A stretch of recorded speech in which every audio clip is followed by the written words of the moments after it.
Gasimbagane Ne Bannamawulire wano ku Radio Simba. Peter Kibazo mu studios njukufumbirira. Osibyeyo otya ampuliriza. Yakoze olwaleero webale wonna wosinzira otuwuliriza tukwebaza kubeera ng'okola bw'otyo. Peter Kibazo n'embeera mu studios za Radio Simba. Nina akalooli lw'omushana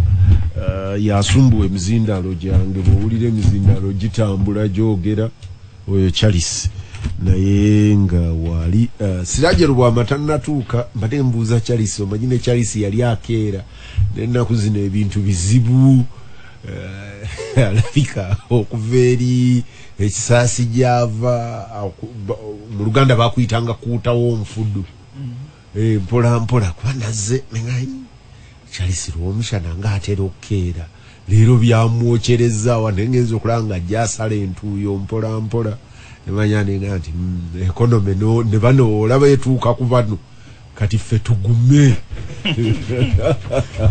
ne era Charles yangaiti siraja ayinza obutajja economy koze inaga boda galinye kuba abana ba boda babadde tubannatuwongeza we wagenderanga ebbiri bakyakutwalirawo bbiri wagendereranga ennya bakyakutwalirawo nnya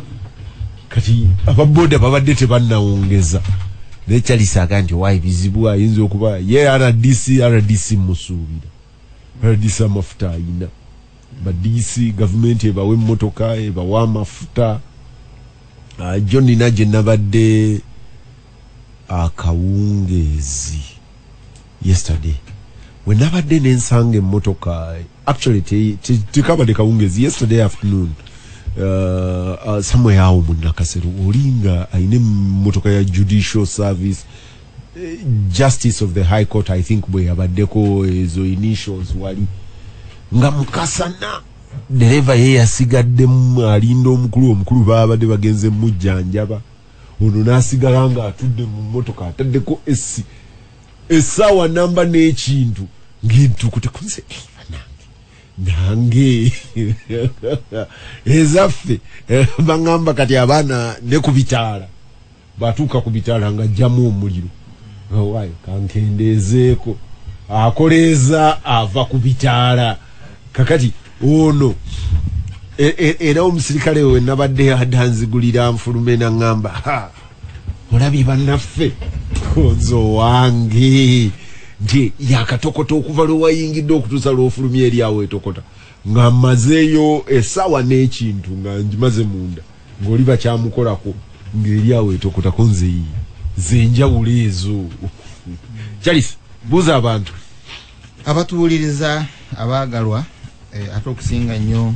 ab'emyoyo emirungi Katonda w'amaanyi Katonda wa kisa mukulu Kibazo badde nsaba nzikirize mbuulire abatuwuliriza bajjukize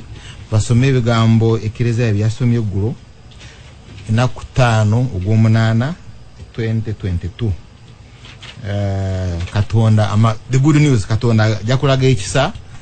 abaweereza be naye abali mu kibi ekitala kya Katonda kisembedde anti Katonda yekufa the source of death ate yesosi y'obulamu walumbye toyina akutaasa naye akabanga kakyaliyo katono muddire Katonda tuddeyo ku original settings mukulu Kibazo omanyi ndabye mindset y'obwavu moloka bwedduka kutuuka embalala wanywako mekaruli nze nywa liita wanywako siringi meka roughly kale katubali roughly emitwalo 10. Yeah, and those are more than 3 hours, almost 4. Nenga we duka eri musoze eri muki mtwalo 10. Naye wano gwe tokota gwe nyede nyinyi ejja kunya ko mtwalo mu kitundu. Kuna naye olaba wakanti mind yo ya chavu. Oloza anywede manji nnyo no. Okuva no okutuuka embalala ng'edduka emisinde ejja kunya ko emitwalo 10. Sebe emitwalo 10 zibeera liita mmeka? Okay, kale kenye 12. Kenye 12. Naye kata okutogota essaawa, okutokotoka essaawa that is small. Yes, na siraje buuza abantu. Ange kikanchima ekyo. Ekyo nekyo wadagere ekyo okukendeeza nakube endobo ku express highway nga mbentebi omanyi waliwo obukokirira kani nenzijanjumaze yonzikirire kali akasozi nkamalewo nenjikuba endobo katumanye nga dashboard kyange kiri digital nezikira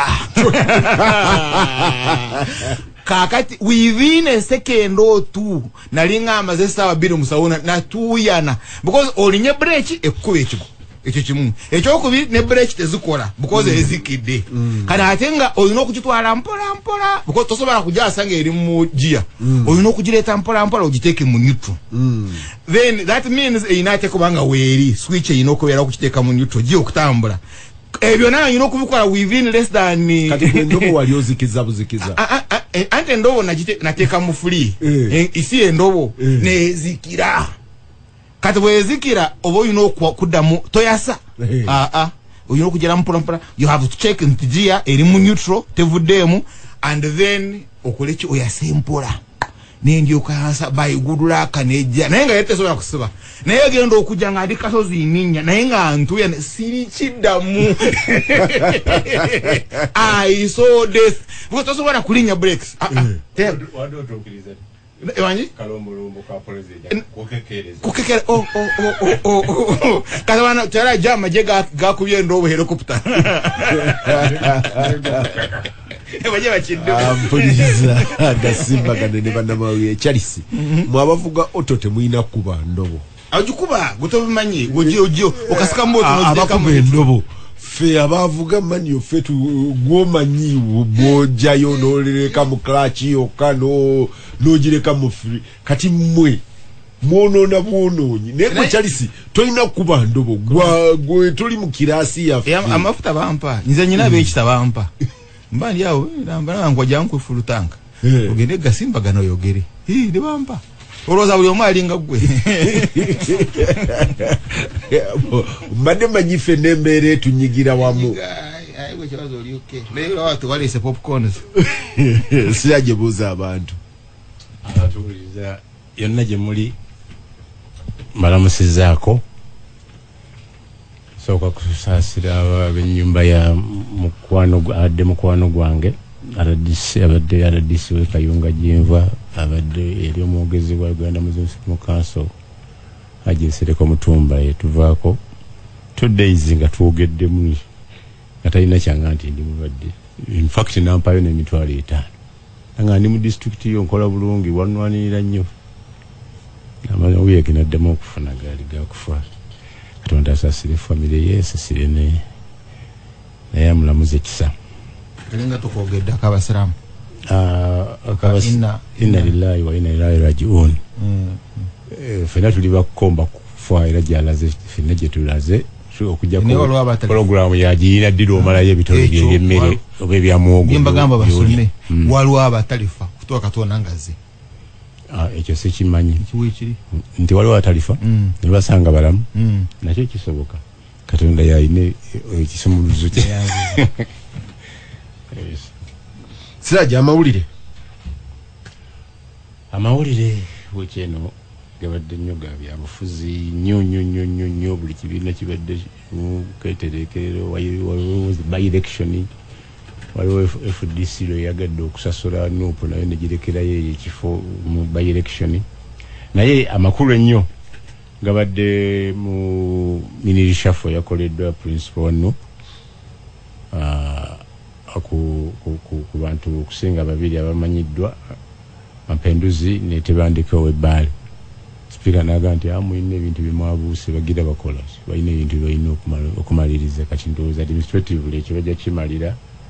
wabweru Speaker yaganye siyaje gamba bugambi yaganye of course bino byatandika na mchala Kadaga kati nze kwotinga aho nali bompu bagoba Anita Among Anet abe FDC semujunga ye chief whip bwazula nti Anita Among yali asaze diro nga kati akola eri n'abena RM nayagala okumugoba ku bumyuka bwa Ssentebe bwa kakiiko kwe baali bamutadde bwe yamugoba Kadaga n'agaana naga nti ngamba nti oyiwetaga 2/3 of more than 50% okukyusa Speaker bwagaana MPs balina okuba akalulu by more than 50% okutuusa ekyala kyasazeewo speaker bwagaana and that was it kyaddirira Anita nasigala nga ye vice chairperson wa committee kati olwaleero kyakola kyekiri kyeyayiga ku Kadaaga actually omulundi ogwokubiri lwo kyali kigenda okubeerawo yali Rebel MPs Oboy but Rebel MPs of course ekibiina kyabagobayo Kadaaga n'agaana n'abawaawo okutuula ne kigenda mu kooti but kooti n'esalawo nti Kadaaga yali mutuufu but in addition to that Kadaaga bwe baali Amuriat Oboy afunye obwa president bwa FDC bwa disbandinga obukulembeze bwa opposition mu parliament n'alonda Awol Ochan yes from Acholi I think bw'amala okulonda Awol Ochan mikwano gyange abali mu parliament abawerako ku bo actually tebali na mu FDC at the time bamu baali ba DP abalala baali bagezaako okuleadinga ekikunsu ekigaana Winikiza okukkiriza okuva mu office era bakuyega bagenda okuyega Kadaaga naga nti ekyakoze obubi kyokka nti Winikiza has accepted but mwandibadde mwazze nandiganye waakiri okutuuka ku halfway line Nathan Nandala Mafabi na interpretingira speaker namugamba teriyo tteeka liga nti ekibiina kijja kukyusa at the halfway line nti emyaka 2 actually Nathan Mafabi yaga nti ebadde enkola bukola ya kibiina nti omuntu tumuwa emyaka 2 nti kyotegeeza nti ono Kyagala n'agamba no mpuuga vaako speaker n'agamba girobeerako asobola ye president speaker gye yakoze ye president ate Kadaaga naye yagitandikira kwa Anita Among but tewaliwo teeka ligamba nti ne speaker asobola okuwaganyala Malaya amawulire kati kino abamu mu mbeera ya bulijjo ngenda kyogera naye eriyo mugana nga agenda okuyomba tata wange yanga nti omusajja bwagwa tomugambanga nti did I tell you so nti Rumshana saakugambye nti ojja kutomera naye eriyo be nagamba omulundi guli nga Oboy agobye Winikiza n'abalala nembaga nti bw'aba alina obuyinza n'amugoba mmwe ne muwaga speaker agaane enkya kijja kutuuka ku mmwe kati tombuuza gye kiri so wiki emu member ba DP abava mu Kampala okusinga abakulembeze abamu basaze eddiiro ne bagenda muno era mu kubaaniriza mu Katanga ate mu Katanga bafuna gundi ba shifting ne badde mu Katanga nedda se wabali kavule Katanga ali eno mukubaaniriza kale kavule lupo yaga eno gye muzze tuli mu lutalo oba mulwanyi okuba tubaaniriza naye eria MQYO teyabaddeyo principal n'agamba nti anti mumulabye n'okulabika katalabise naluli twamuyita n'atalabika emyezi 5-6 kati waliwo lifuti awo wakati we era nupu mu wiki emu yabadde bbaale yagandi ono temukyamulaba ndowooza mumanyi so tutandise okufuna ebizibu ebiri mu pate ez'enjawulo NRM yadde mu bumyufu omu abumu negaaniramu tugenda kujjanga nga ba independence ekyo kivuddeko twabadde tulina twalabye celebration is the day monitor emyaka 3 ngeri mu mitambo wiki emu ne tulaba Matembe basinkanyeko ku agamba nti nalabye kinalaba luli sakyewuunyiza kuba waliwo omuntu eyangamba nti mawajja agenda kubeera project ya MK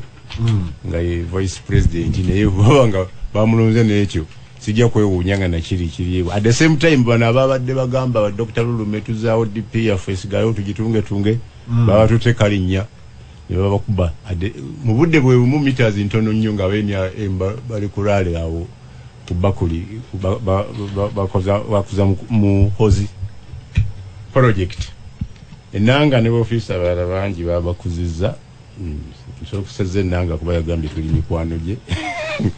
ne bawa promotion obintu ebyenjawulo wano eggulo twabadde mu kusimagira n'ababadde ne president saawa 3 nyamba nga tuli president yagambye ekireka naawe togamba ng'amaliriza siraja neda beera mwenkanya omusajja yayogedde kyenkane saawa 3 kugambye twamaze saawa 3 nze endala nabadde ndaba 5 wamugambye some bibadde mu mawulire yabadde mu mawulire ng'abantu beebase ababadde munda naffe abamu ebweru president bye yayogedde togamba mwe yamaze saawa 3 nga tuli mu kusumagira yayogedde ku betwamuwuliriza mu covid kubanga biseera ebyo yali ajja kutulwako ebiragiro nga buli omu awuliriza nga tulinda therefore nalowooza tukyali mu kati abagaako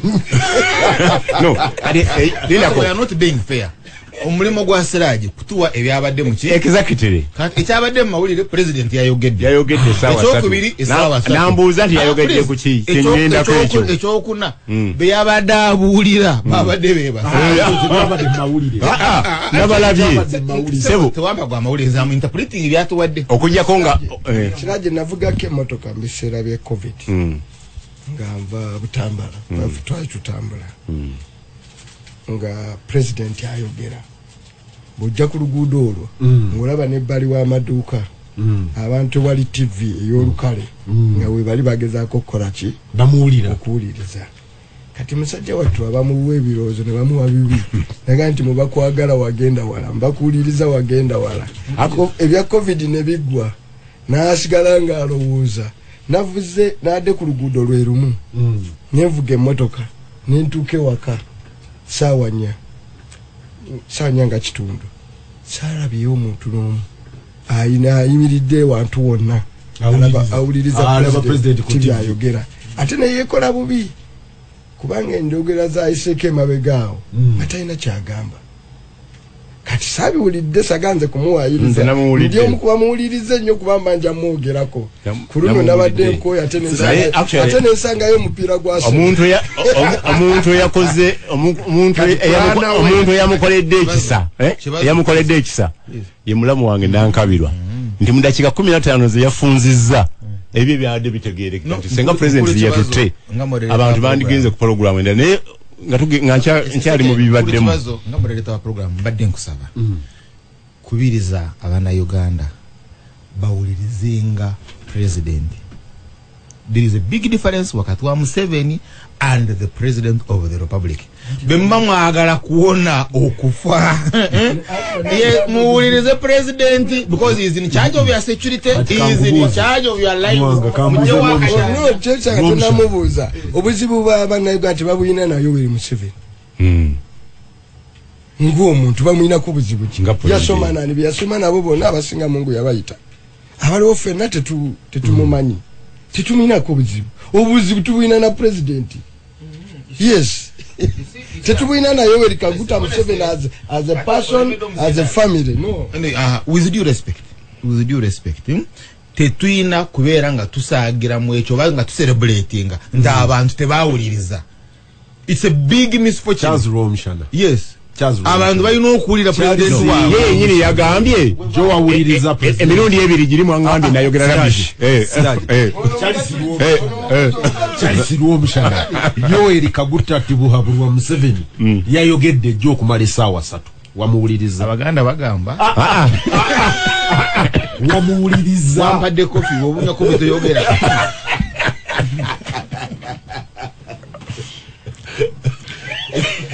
Kizole magara katenda akugambye mwe kyakoze obubi n'ababadde mu kisenge president we yabadde ayogerera nabo babadde basumagira kyekyo kyennyini obwedde aze okusaba okusegweyogera bino kakati ekikulu mu byayogedde mwabaddemu akyesibye ku kyemmwanyaga nti alina okuziteekako omuwendo n'agamba tebakyaimportinga bintu bisinga nga sukaali buwunga bwe bajjanga e Kenya. Naga nti ebimu batandise obyekolera yaleese abakozi b'emmotoka ez'amasannyalaze n'alaga engeri ebikajjo gye birina omugaso nga bajjamu ne oyiro n'ebintu ebirala n'amaliriza ng'agamba nti ekituufu byenjogedde kati njagala muddemu mugambe nayogedde Kasasiro nga lulire omwagamba kana byagambye nti omusajja yabagambye TV zina nonsense mungi zandibadde zi broadcasting ebintu nga byayogera no nakati babitaddeko ku kifuba era aho naleo batuyambe hona mukulu oyo asasulenga program wakili TV 2 aziwe sente ayagala kulaba alabe kiri ekirala ina president gagamba proti yoteka kwebikajjo ojja kujja mu oyo wa muroka kankola anti kikola Charles bakubuuziza mbu kibazo buuza Charles president yagambye ekijjo Siraji abadde Siraji ekyo ebiratu byawule president nga anayogera nga audience achajina TV tewetaga na jisasula okutekako live live broadcast tojigama na bugamenti mbalagidde kati kino kiragiro boba president w'eggwanga one ng'otuse ku level TV okusako oyina jisasula live broadcast nti you must pay simbo kutekako live bentuka wano nti simbo kunde tamuga Gasimbagane nyina genda wa general manager nenga ati manyi buli lunaku buli wiki lwenzija wano ndi mbaka parliament webutambala sebo nsasira mbereko ku lutindo olwo nja ku lwasawa meka nga nja kusasula basi China makulu sigamba nze nentuka ku level bali omushana nti okujja wano oba kugobera ku TV endala eno titi computer na NBS ku NBS barometer kameme na babarometer bagacha abange okundetanga wano tegedde hatano gange wegali buli wiki kanku information oyine kizibu Muwanga kanku information mu public affairs broadcasting tuina categories bidi tuina current affairs broadcasting ngeno gyoliko tuina bwe tutuuka ng'ekitongole kya government nga Muwanga sekinomu oyina byoyagala okwogera bwe tubipimamu ne tugamba nti n'ebyo tebitukolera mawulire naye Muwanga ayagala bamuwulire nga tukuwa red card nga tukugamba nti okumala essaawa wano kusimba nti otusasula $8,000,000 wandika cheke nga tukuwa ekyo kyabakola kati bobanga byokola radio bobyogererako naye efunamu bejje kwa ino ka transport refund malayo nagebwe tugera amazima wano tunaba tuva wano onodayo kangabe wazze kakati kubanga sirugambo kubanga byogenda okwogera n'abalanga bagamba katulangirawo n'abalanga baga katulangire ki oyine byamakulu byogera simba yeno giraba nekola survey yayo nezula mbuliro eberako Muwanga audience egwa ekusese tulampola negamba gwe Muwanga katikati tujja kufuniranga yakadde ku waliwo eri ey'omukka point jokola the point you are making and which is a stronger point erinti aba handling president ntukumufunira audience gwe gwira omuyingize mu Gasimbagane bali abali Gasimbagane nsiraja ayina abamugoberera bangi nnyo for president okufuna abantu bakuwulire gwira siraji abantu nga balinze siraja otekewo naye ayingire wawo agawano ngamaliriza negwire limu kikyamu okirira ku muganzi linda nabusayi wamboka gyali yaveeyo yawaddeyo ofisi eri ya Mudembegere mukulu wa Lusinga owefumbe agebweru olwaliro tuli ku rale zisembayo e Kenya abatunulizi kuva mu East Africa bakuliddwa yaliko president wa Tanzania Kikwete bali 5 mulimu n'abali abavudde wano nabadde njogerako ne hona mkwano gwange honalewo Asumani basa bagamba tuliyeni tu observinga team so encha ndoza lero gundi ali mu kibuga ayira babadde okusala deal okubayo nokudde eri aba Fred Mukasambidde bagenda Kibaki lweyesimbawo ndoza lwe yawangula omulundi gwe yawangula Kibaki unbogable campaign lwe yali amenyese n'okugulu Mbidde bwakoma wano naga nti obukodyo bwe twayize Kenya ono nakyemalira ku luno ketumugwako anatuulira outgoing president yakoze summary za gundi na yasembezayo commentinga ku badekerawo ku comparinga Kenya kunseza agwedda nga Somalia, South Sudan ne Uganda. Yes. Yabadde Raila yabadde Raila Odinga. Yaganti mulekerawo okugeza Kenya kunseza agwedda bwe mbamuwe ebyokulabirako temukozesa kisiki okuba layini kati ffe bwe mutugeze ku South Korea, mutugeze ku Malaysia, mutugeze ku naye n'otugeza ku Uganda, Somalia, South Sudan, Ethiopia, Djibouti, tinaffe n'otuteeka mu serio. Kapere yatujooza omukulu yamuwulidde era bamu bamuzeemu ne bagamba wali edduka wano okozesa mannya malala ogenda mu Norway naye katayinza kuvuma ogenda kutuuka omukulu yamuwulidde atujooga mu speech teyamuzeemu womanyira nti ekyayogera mutuufu oba ogenda kumwanukula nti we are doing better ate tomugamba wadduka ng'oyiteemu wano badde ogamba kakati tuyina airport eri bwetu esinga ezammwe ya tuyina eddwaliro liri bweriti erisinga eryammwe naye komanyira nti tuli bubi si kutugeza ku Somalia pulipita olandinga entebe ng'ovuddeko ku even mawanga agateerega ntuuseka nagamba ndigaragaza ne Kasoroza ewaffe tuyina ka trading center yes trading center is called Kasoroza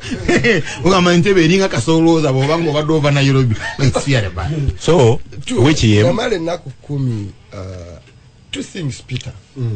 kolabira nga nti ensi ekyuse and I saw it in Kenya. One, bannansi nga balina obusobozi obusula mu hoteli zaabwe n'ogenda ku Kabira nga abasuzeewo ku breakfast ogenda mu dining nga si bagwira naye nga abantu abavudde wamwe mu byalo baze n'agamba nti nze ngenda kusula ku ki okugenda olw'omushana nja kusula wano Kabira tulabe olw'omushana ku makya nagamba ate olw'omushana ajjewo ekisenge ky'omwana ate yagirire pita obuliri k'ebyo ensi betandika obivaamu wanga bakikoze bayalinga lumu emu ne basolamu 40 kakati ekyokubiri kwolabira nga ensi etambudde be bantu obutafumba nnyo waka n'osanga nga Peter amaze okukola ne famire ye olw'eggulo lajjayo abaana naye katugende tuyitire wali tuli ekyeggulo tuddeeyo nga tebakikoze once in a month enti omusajja yeegize ne yeenyiga naye ng'asobodde Charles abaana bakomyewo nogamba ennaku zino tukoleka programu kaffe tujja kulya ku kaffe Javas leero enkeera tugendeko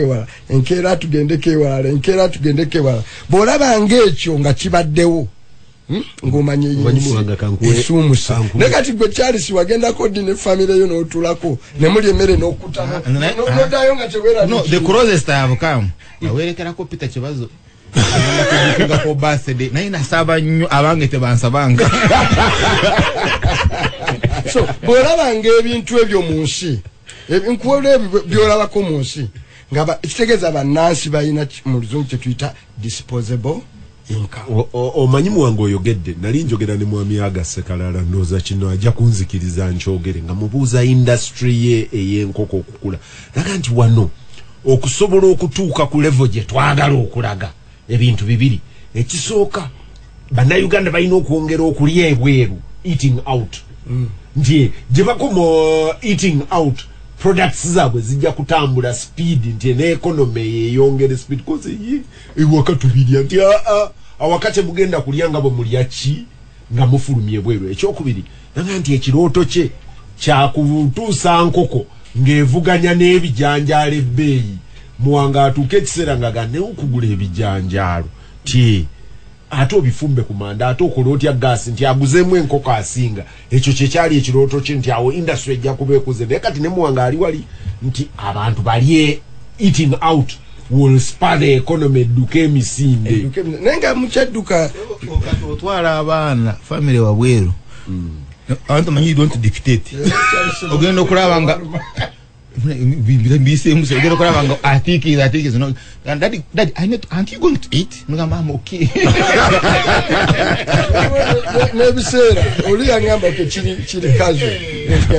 bema mutu so twala ba girlfriend no ganze kanywe soda gwe lagiriza byo yagala abamo bali ku level atwala mu girlfriend nagamba gwe lagiriza byo kola chitumyanze nakuse nze soda malira kumwenda gwa nabiba yachaza abagenyi nga abana abakuba bekwebaka ngabazikiza ettala omugenyi yali yekkaga muliya nabo balinga abaswankula bolabe byomunsi nga bituseemu naye nga omuntu akyava ewabala omushana nakuba akasimu naga kyali sinzija obiwo nzija mu kibuga ntegekera wenasula nga womanya nti nawe nomugamba sirimu wokubidde nange mbadde malirize na bino bibiri byokka nanse Peter omwogezi wa speaker wa okuva mu America Pelos okuva lyagenze mu Taiwan ku kifuba waliwo kati saini ziraga nti Taiwan ne China zinatera okulwana ate mu lutalo olwo Russia naye lwegaseemu kitegeeza tugenda kubeera ne Ukraine. Gasimbagane ne bannamawulire wano ku Radio Simba. Peter Kibazo mu studios zigikwanjura Muwanga Kivumbi Siraje Rwa Mohamed Katerega Musazi ne Charles Rwomshana. Peter omanyi mujagala nyo bana Uganda twakubira ekifaananyi mu break wano tulesewa kabozi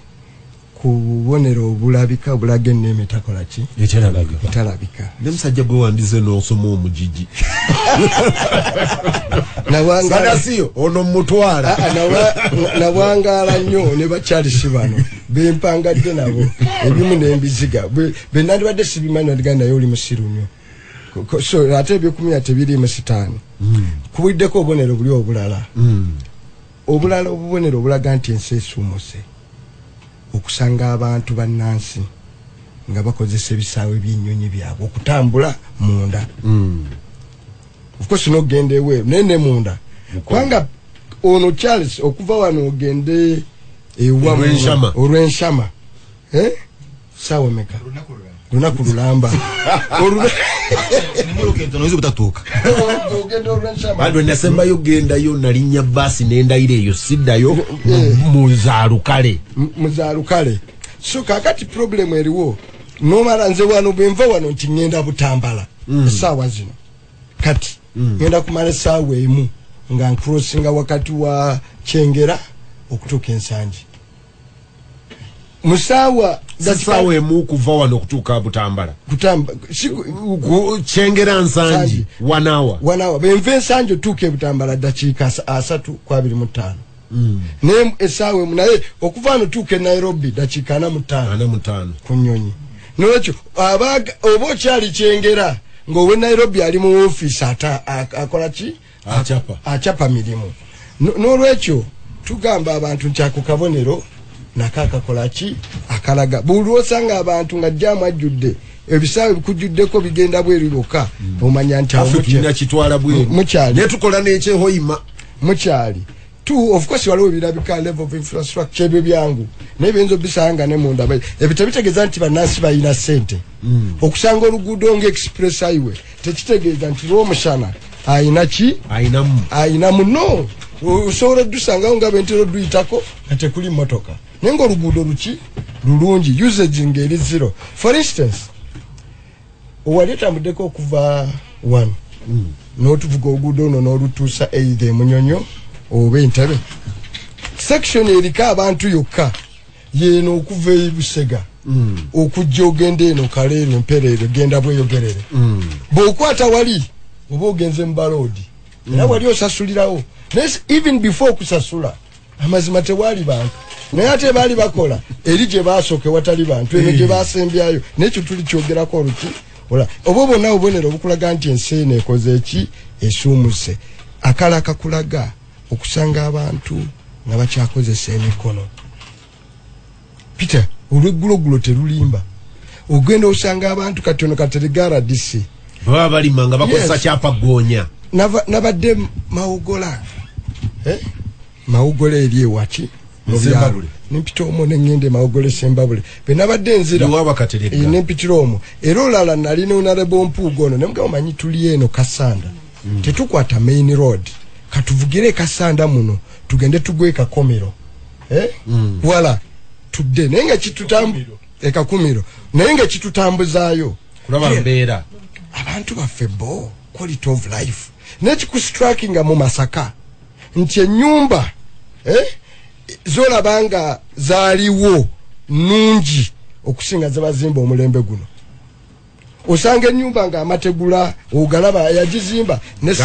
ne seminti yawera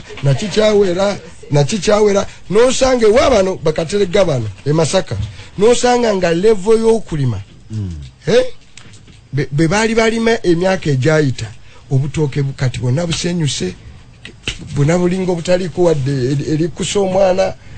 ne mwanyi tugamba mwanyi terimba ne mwanyi ozisanga nga botunulira omuti gwe mwanyi n'ogutunulira mwanyi oziko ng'okufuna endebe ojja kulwawo sikati abantu basimba mwate tonfuna obubi naye ng'okufuna endebe ojja kulwawo kati n'otunulira omusiri Katerega gendo tuli taatawo yayina mwanyi yayina gwenkalawe naku zino benkuze lwe nategeera nti kitange tayina mwanyi nyingi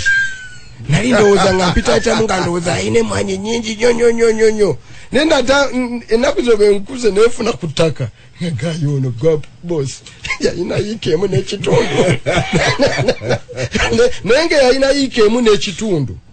jjajjanga Asumani Kivumbi yasobola okugula a brand new vehicle okay tata wange nga ayina equal same acre yasobola okusomeseza abaana in the following schools Nabisunsa Makerere College Kibuli Senior Secondary School. So tell me olwaleero oba omuntu alina kibazo kati ndabi ekizibu ekiva ate Muwanga Kivumbi wali nti yali alaba quality y'abantu mu material gye bayina edda ng'omuntu avuga rale baiso rale gaali ya rale na parkinga ku mbaga ne bamuwa entebe mu maaso because is Kivumbi that judge of yours naye waleero okuparkinga ne bakuwa entebe mu maaso you know okujja ne Land Cruiser gye wabbye but the other time nga judge wa kibazo niwe banga toyina naye ngoze nga huyo mukadaze because of musajja mukuru because of the quality of character of that individual ne bamuwa entebe mu maaso nawe kati tukyawa ntebe mu maaso character y'omuntu quality y'omuntu tuwa ntebe mu maaso wabbye zenkana ki muteekwa kufa ampuliriza Gasimbagane Ne Bannamawulire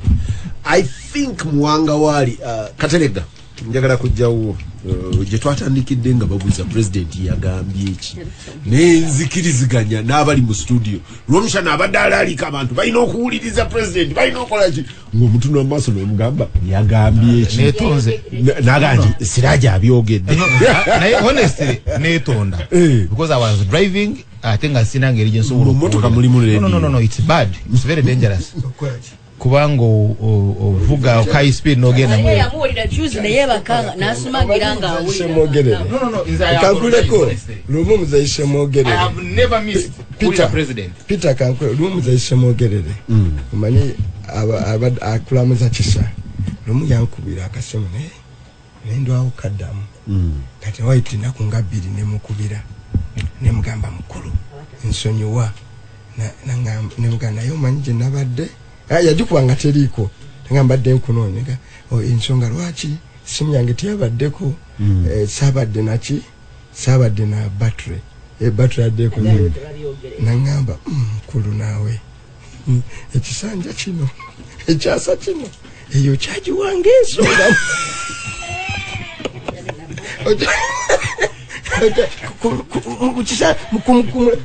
kukyasa kino ku mulembe guno ogwaffe ebyo twabiwanga naye kakati ebyo biswazaamu kati noono ganti esawulidde nabadde nvuga wabadde oli ku ndombo. I was on a highway. But don't you listen to music? No, I was on a highway. Don't you and never do it. It's very dangerous. That is tumuleke. Katerega. Back out. Na yeto buza Katerega nte yawulidde itukireke. Katerega na DC. Tumuleke please. Katerega na DC. Katerega ono namukubire simu omulundi gumu. nga president ayogera nagamba nti gwe tuwulira nti president ayogera okuba otya essimu essaawa eno naate omulundi ogwaddako nagenda okubuuza Kateregga president bye yayogedde nga naye abikula mpapula alabe njagenda straight president namuwulidde kululi saamuwulira kubanga twalina program ya parish development model of yatandika late nga eri intensive nnyo naddeeka very late nga president yamaze dde okugira naye namusoma mu mawulire enkeera eyo si gyendi era sigenda kuteeka muntu kunninga oba yawuliriza specific issue Mwami Museveni jo yalajanye and nayagadde nti Mwami Museveni afuna feedback okulajana kitegeeza ki kyengambye kukaba nayagadde nti President Museveni feedback agifuna era abantu bwe baweereza feedback mugume bye mumugamba abiwulira kuba jo yaze nagandi luli mwangamba saayogera bya magezi ne luli kigambo kya yaga mubamugamba yayogera bya kisiru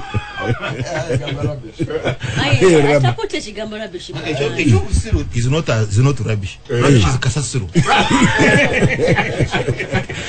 Ne president bwamala okulaga nti feedback agifuna kozo this is good. Nali kati aze kwogera nsonga kati nga kitegeeza naye acknowledges that is treason. On whose part? Naye specifically president naddayo mwenaje solutions ne economic solutions ezimu but president yesibye ku kyokusolvinga our transport issues. Mpuliriza Muwanga wano nga nnyonnyola ensi bwe yandifaananye bw'otambula mu balirwana baffe omanyi Raila Amolo yatulinnyiridde naye kale ndi tutugezanga ku Uganda simanyi Djibouti Somalia ekyewunyisa Rwanda teyatugigaseemu mulimu ejjoogo atadde mu Kongo abalwanda bayomba nti tabatwala nga gwanga era nange kyendowooza nti abayigino walinga tebamatalinga mu bibye kati anyway but bw'oba ogenze Kenya right now wane waffe bw'oba ogenda mu campaign nga Muwanga basimbula ogenda campaigning nga Teso Soroti emmotoka zisimba lwakasota mpaka Soroti wali baba bataddeko kazuguzugu nga buli omu alinnye chopper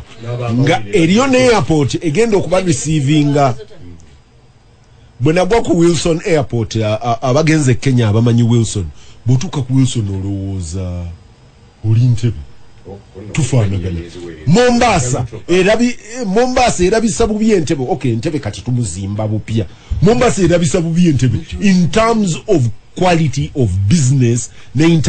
international business coming into Mombasa kati oyo guli mwalo atuusaawo international hub naye Muwanga ganti internally entambula yaffe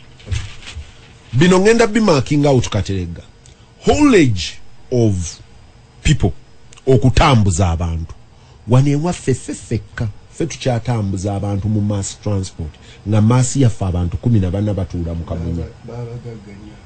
abantu 14 batuula mu Kamunye abantu 14 bwe batuula mu mmotoka amafuta ge bakozesa genkanankana agatambuza abantu 6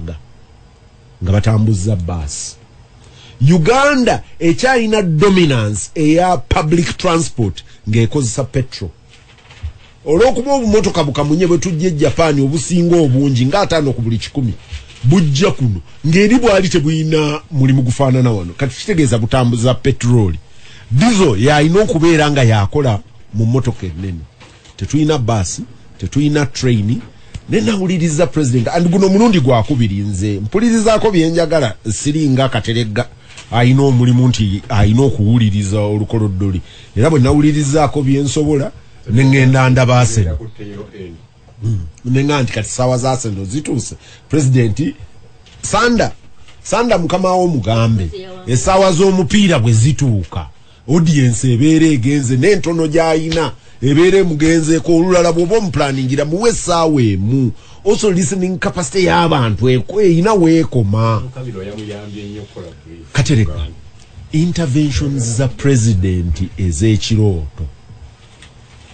Olwaleero mbadde njogera ne Sewungu Joseph Gonzaga nga mbuuza bubuuza nangamba kibazo emmotoka eziri electric mu nsi ziri mmeka ne mugamba Elon Musk owa Tesla omwaka mulamba yakatunda emmotoka emitwalo 31 mu nsi yonna. Ye global leader, and that means they must be new. Yes, ye global leader. Ye global leader mu kutunda emmotoka ez'amasannyalaze. Mbadde ne China ku bantu biliyoni 1 China. Mbadde njagala bawa figures kubanga mwami Museveni bwagamba abantu nti bannange nti tutuuse mu mmotoka ez'amasannyalaze tutuuse tutya. China eyina emmotoka oluvannyuma lw'emyaka 6 ng'egula emmotoka z'amasannyalaze eyina 1.8 million cars ku biliyoni y'abantu population ya China mu myaka 6 eyina 1.8 million cars. What is the middle income people? Kati bagabanyeemu awo kati oli nkugambye nti Elon Musk currently bamu rating nti oyo atuusize emmotoka z'amasannyalaze awatayogerekeka. Tesla yatunda emmotoka emitwalo 32 ne bagamba nti oyo akulembedde akatale k'okutunda emmotoka. Naye njagala okomparing bali kati eyo ye solution oyinawo Lagosi so Nigeria oyinawo Egypt South Africa kati awo we wali realistic solutions eza our issues. Oba president yabivaako tetuli naye in terms of the solutions eziri economic. Solving ebizibu byaffe olwaleero alinda motoka z'amasannyalaze alinda trains eziri actually lwaki tokozesa train eri electric. Katerega ntandikirawo DC. Ekisooka ngenda kusooka kuddamu ekyo kyokka nti emmotoka ezikolera ku masannyalaze zikyali ntono, abazikozesa si bangi, tetuyinza kubanga tunaaba mwabo abasooka. Naye ndowooza ngezaako ku Kisula agambye mbu when electric cars become mivumba Ugandans will start driving. Badde ngezaako okutegeera by'ogambye. Naye nzijukira mu myaka gye7 ndowooza gaali masekkati Japan neefulumya Honda Civic ne Honda Accord. Akatale kaali ka America nezigaana. Yali omubaka waffe ow'enkalakalira mu kibiina kya Muwanga Amagatta, Ambassador Khalid Yunus Kinene akyaliwo. Nakubira Amini esimu kuba twalina obuzibu awo nga tugobye ba muyindi muzungu ebyenfuna ebyentambula ebya nage emmotoka ziri wano nnungi Honda Civic ne Honda Accord nendoza bano balina ebyobufuzi byabwe Abamerika bazigaanye. Wandibadde oyogera ne kano Gaddafi n'azitusasulira era bwe kyali. Amini n'ayogera ne Gaddafi Honda Civic ne Honda Accord twazivuga nno wano emyaka kumpi 10 oba 2 naye nga ffe kaffe twasooka okuzivuga wonna mu nsi. Gaddafi yazitubulidde ekyo kirala. Era kumpi ekiseera ekyo kyali kyekimu Buyindi neefulumya Tata ne bagigaya katata ziri Kawologoma kati zikola improvement nene. Era Gaddafi n'atukolera ekintu kyekimu Tata ezo zonna n'azitusasulira. Era Gaddafi ne tuzikozesa wano mu magye ne tuzikozesa mu civil service twalwawo nnyo nga Tata ye Tata naye ng'era ffe tuzigize eki ffe tuzisookeddemu. So tekyewuunyisa ne zino ez'amasannyalaze tusobola okuba nga tuba tuzisookeddemu ate obutafaanana nga luli kati tulina bwe tuli. Naye President akiddiŋŋanya emirundi gyonna nga teyeesiba nnyo kulagiriza mmotoka nga Amini bwe yalagiriza Honda Civic ne Honda Accord ne Tata aga tugenda zikolera wano. nkubuuzemu mu ngeri y'okukubaganya ebirowoozo. Obwakasobeza bwa program za gavumenti bo bwogerako otya nga mukola emmotoka z'amasannyalaze ngeno muyiikuula amafuta mwagala kuteeka wano refinery eyammwe. Ne mmotoka ze mwagala okukola ze mutandise okukola tezigenda kukozesa mafuta gammwe. Ng'ate waliwo nekkobaana ery'ensi yonna okugaana amafuta gaffe. Ekyo bwakasobeza bwo bwogerako otya. Leero ekyo nakyo pulezidenti akiddiŋŋanya emirundi gyonna n'agamba nti amafuta tuleme galabira nti gavaamu petroli yekka. Era n'akuwa ekyokulabirako ekyessaati yeeyo gy'atavaamu. N'agamba egatta polisita naki polisita ava mu mafuta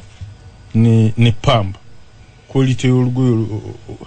nungi nnyo. Amafuta gakolebwamu ebintu ebirala bingi nnyo ng'ogyeko petroli. Ate era mu myaka 2 egigambibwa tujja kuwuubawuubayo. Naye ekyo tekitegeeza nti petroli oyo tetusobola mukozesa mbiki bintu birala. Kateganze information manyi olwo ka benefit akamu nti mbadde mu Kira Motors nengendayo mbadde ina na wali kibasi wali ntinda ngo sawo wali housing finance mukao we wali show house yabo awo winzo kitano la babasi ate mbadde ko ne mu nsonde nya ne top brains za Kira Motors to discuss mwagala sente bweziti mugenda kolachi Ethiopia wali ekitongole kiringa neck ngabula bene nakasongola she driving the industry manufacturing yayo nnyo nekyo kyakola ekintu kimu kyaga twetaaga basi okay tujja kujja engine China naye body tujja gikolera wano twetaaga lole tujja kujja bino na bino tetubisobola naye bino tusobola obikola ki obireeta ne batambula mu short time bazimbye industry eyo bakitone bagita matek na kiramba apparently twagenda n'aba defense ugenda okulambula ebintu ebyo ne bakola matek yemukati ekola enguudo ekola bukimu bira abantu twagala okopa Ethiopia badde ebikola quite very well n'ennyonyi zaabwe batuka ku level ng'esinga abaze repairingira spare naye nga tebagenda kubiri complicated bo baga katusoke ku byangu bye twesobola okukola byo tubikole ebya welding tubikole yes even welding ninaku zonda de Thailand ngo musajja omwe tutambuza yalambula ko kwa no welders nagamba no tebocha bano bonoona byuma nesagala kugenda kwa welder bawano manye tujja kumba bubi nangamba tebocha bonoona biki even welding proper welding ngogera ku welding abati lya nyonyi the skill you need nebo bogena kuocha motoka body the welding capacity mu oil be bajja wano kufuna ba welders abagenda okola amafuta bonna bayino kubaddamu baba training because we don't have welders so ne tutandikira ku bintu ebyangu chovola mu East Africa company yokka ekola bodies za bus bagita LSH bidalambira bidde yabadde akolera buli omu body bus ezisinga zetuvuga wano eva Japani eve jindi ngeze kiwongole baleta base nimutuke Kenya najipanga nayo chabode nabateera ko mwenna mu region eno yatukolera yes kati kira botuka ensinga Thailand tujifanana nnyo nemi ekola buli kimu bo batomanyanga alikwanikya yogera kwa appropriate technology ogenda mu nsezo from a small farmer bamusobola mukolera ka machine ko sobola kuyisa mu mwanyi ngolima nga capacity yako elinganga bana bali misensolo bone bayikujja ku nsolo ne bakuza kaki ka machine that's what people need ekyo kiwetaaga olwaleero nti omulimi w'olwensama asobola okufuna ka tractor akatono kakozesako kumpi n'emikono nga jakatwala ali mu sitensen bakaddaabirize alimechi nga bolabanga ka boda ka concept ya boda slowly o transforming ogende ku binene ne kati olwaleero so katega jemuga nti President Museveni is a problem kanjikule mu bulabyeko nnyo mu thinking ye njiraba nnyo nga tuli mu budget problem ye bojja n'omukuba akama okay n'omutemyako n'akutrustinga agenda 100% bakutrustinga konna and I've seen his problem nti kasita omukuba akama nuga mwanga ogambye kya nakutula bwati nakutrustinga kiwedde ojja mutwala akagaali ogwereyo kati bwage buli press conference akwita kati nagenda afuna ekizibu nti truly and we don't realize it tiyakoa no mninda kubulira okay nti final tacha ina manyi ngage ya inadda okay you can argue my good kati depending nnyo kuba mugamba kati naku zino nagenda afuna obuzibu. He does not listen to intelligence. The problem is not intelligence led. Yes.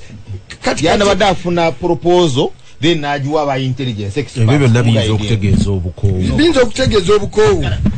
okutegeeza obukowo. Ekyala ayinamu kati problem ya overstay of 40 years. Ne after 40 years difference ki today wakatega munyuma kataga college ebiri possible katali ku satellite tujitadeko trillions of money mukulu Muwanga nebyayogera ebimbinzo kubanga biri mu gumba ebyokuba nti okuva ku chapagonya tusingekaawo wenetegerereza nga ewaffe buli gombolola ngeri mu tractor atabalimi tebali banji kwenkana obungi bw'abalimi nga tuli mu tractors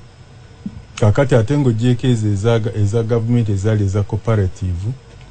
eri Masaka nga ne Masaka diocese nayo ng'eyinaki ng'eyina tractors era nga bazitupangisa awatali kufa ku ddiini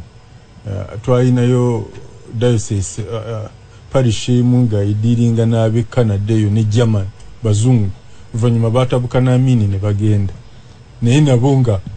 bayina engeri gye batuyambanga mu mbyo bulimi mu ngeri ki mu ngeri y'enjawulo otolo ensanvu mu mwenda program eyo ya tractors ezali ku magombolola Masaka lwagenda nazo ate NRM bwe yajja negezaako kiteekako nga ezikwasiza bakiyamani ba RC3 tekyatambula bulungi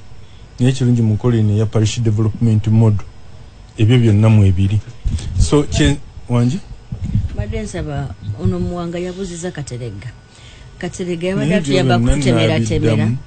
nedda kayira tuyamba kutemera speech ya President Museveni Muwanga yamubuziza awali specific nabadde wali specific president wasonze walumya amannyo kati we yalumya amannyo wa motoka za masanyalaze wayagala wo solutions ku transport ku mafuta bo bali bakole mmoroka tujja kubako tufuna azitugulira azituwe kati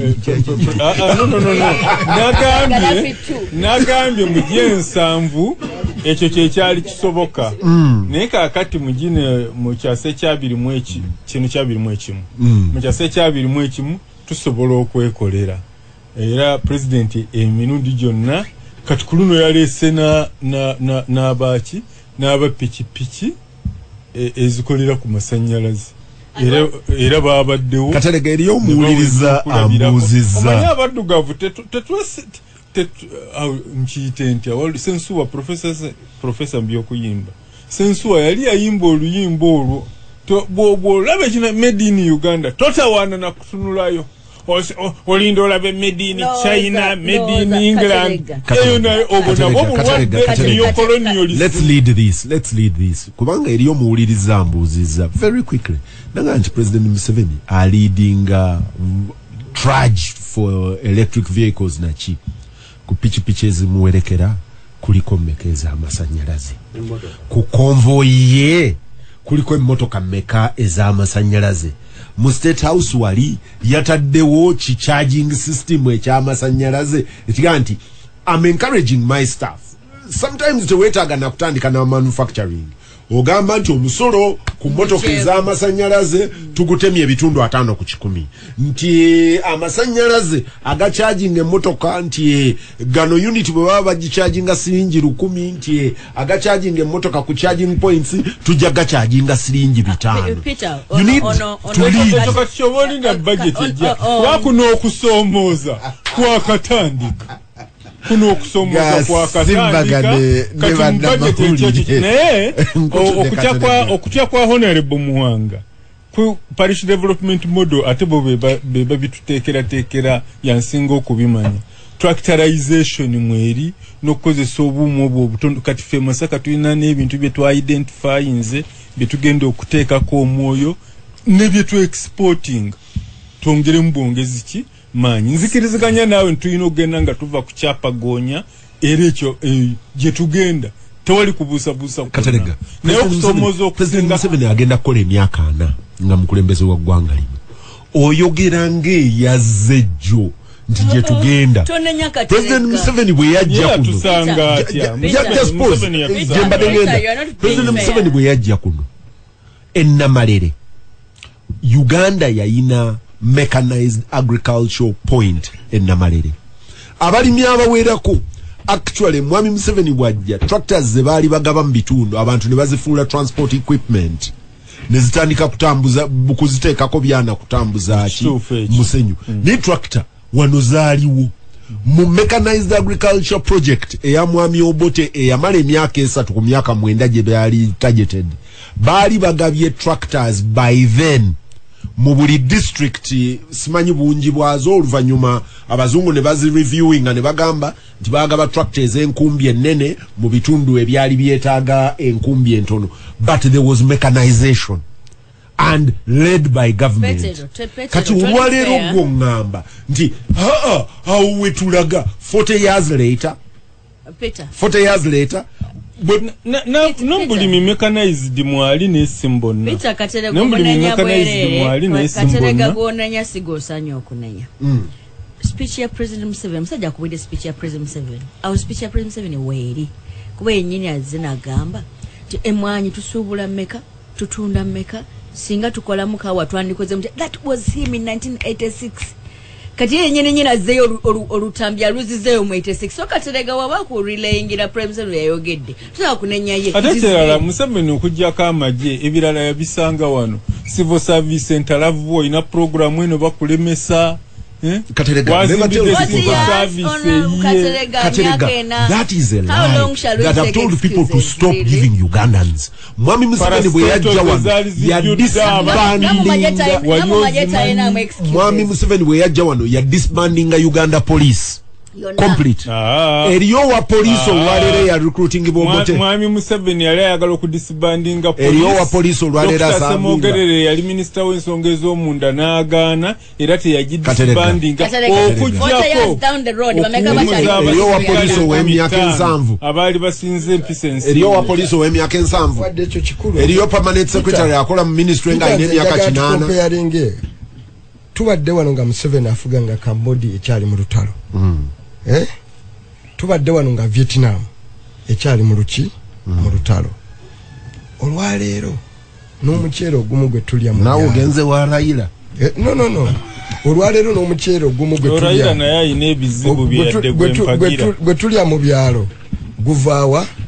Vietnam bolaba strides bolaba okutambula Cambodia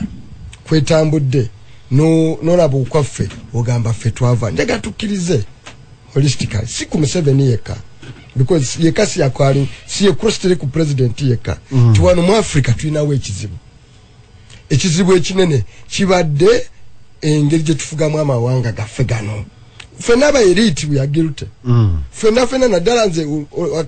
kino kisa kuba elite si blaming nnyo mama wange mu kyalo owa Rumshana olw'enshema owa Katerega obwesemba buleeyo maybe obusobozi obuteekawo difference tabuyina naye ensi ezeefuddeko mu kyasa kino ne tekinologi aliwo n'obusobozi obuliwo zitambudde really Museveni kyatuwa si nga maliriza sebo katono nnyo ansoke nkolese Gasimbagane Ne Bannamawulire wano ku Radio Simba Peter Chibazo mu studio zo gikwanjulira Siraje Rubwa Mohamed Katerega Musazi Aisha Kabanda Charles Romshana ne Muwanga Kivumbi. Siraje. Very katono nnyo mukulu kibazo katono nnyo waliwo naddenzikanya ne mukulu Muwanga ku Africa yonna. Nalike Misiri mu 93 ku training nga emmere esinga bagyerimira ebya bogoya bino nana nsimbi ki era bwe nakuma wanengamba kale bakozesa maziga fagakiira ne basobola okweyimirizaawo mu byemmere ate ffe abakozesa enkuba olumu ne bitugira ki ne bitulema naye newunya juzi nali ndaba documentary ku BBC nga ne Misiri eyo gye nali ntenda kati ebitundu 80 ku buli 100 ebyengano babijja Russia na Ukraine era kati bagira ki bakaaba kugamba Africa betaaga era sewunya juzi bwe bwali mu Africa Union ne batuma chairman waabwe president we Senegal agende yegayirire president Putin baba agire ki basigale nga baba wachi en Africa okimanyi nti ne KFC1 obumonde bujja South Africa na Kenya buno bwetulya wano mu chips okay twabadde n'aba export promotion board ne batugamba buli mu amaaso buyina different weight oli babugula mu ddebe talishiwe ddebe naye ebyo bijjeko that's the extent two wano gendo yogere ne dukwano gyaffe bamandera n'abalala nabona engano yonna bweru naye yengano tulima yaki no ngenda kubulira abazungu balina ebintu olwaleero omuceere gwe tulya mu lumbe mu byalo omuceere gwe tulya mu lumbe Pakistan how can we feed from a desert actually ekyewuunyisa nti omuceere category ey'okubiri eri mu katale kaffe ennyingi ennyo eva Tanzania ekyo kituufu naye ekya Tanzania tekyandi Siraje very briefly Mwami Museveni yazze ng'ayogera ku economic interventions yagenze okusiba ng'ali kukiira ali tugenda kola emmotoka z'amasannyalaze abantu ba bulijjo abamuwuliriza balina solutions baagala ez'embagirawo baga nti bwe tugenda okulya ekikomando kubanga omwana ampeereza wano nanga nti chapati yakogga kati yenkana kabalagala okusobola okuretaininga kati yoyo economy awagirabira wayagala solution gw'omugamba nti mu myaka nga 15 okuva kati emmotoka zonna ze tugenda okubeera nazo za masannyalaze ono omwana gw'oyogera naye ye byayagala ayagala kumufixingira economy leero ayagala amafuta gabeera affordable leero ayagala amasannyalaze gabeera affordable gw'omuga nti guma tye tujja ekirooto gye nkirengera tugenda kubeera n'emmotoka z'amasannyalaze ne booda z'amasannyalaze ne tomugambye nti twatandise nti tuyinayo 1000 nti olw'amasannyalaze luoperating e Kampala nti twajjeko omusolo nti emmotoka bweziti twafunyeyo ezitandise.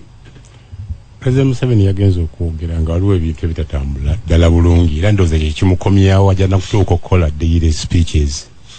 kwa lwakola ne bamucherenjinga n'abuuza abantu kino nga mwanimbye kino mwanimbye ate nga bakyamulimba omusajja yabadde akola agamba nti akola factory yagambye nti mu myaka gye7